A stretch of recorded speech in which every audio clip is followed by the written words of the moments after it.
એ દાવો પ્રશ્ન ઉદ્ભવ્યો છે 6 મહિનામાં જ ઉદ્ભવેલો હોવો જોઈએ, કારણ કે તમે 6 મહિના સુધી દાવો નથી કરતો તો એનો મતલબ એવો કે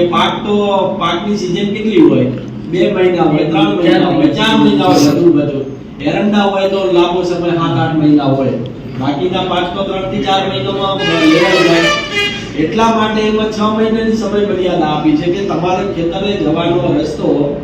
એ જો 6 મહિનામાં જે બંધ કર્યો છે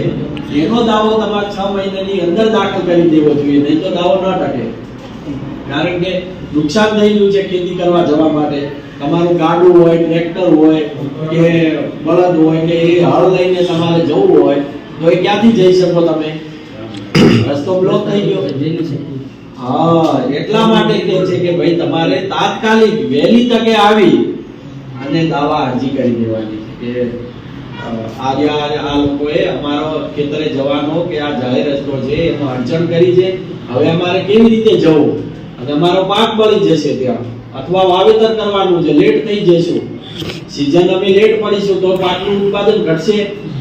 એને ધ્યાનમાં રાખીને મામલાદાર કોર્ટ એક્ટ 1906 માં આ કાયદો બન્યો છે અને આજ સુધી અસ્તિત્વ ધરાવે છે અને એ કાયદા મુજબ તમારે રિલીફ મેળવવા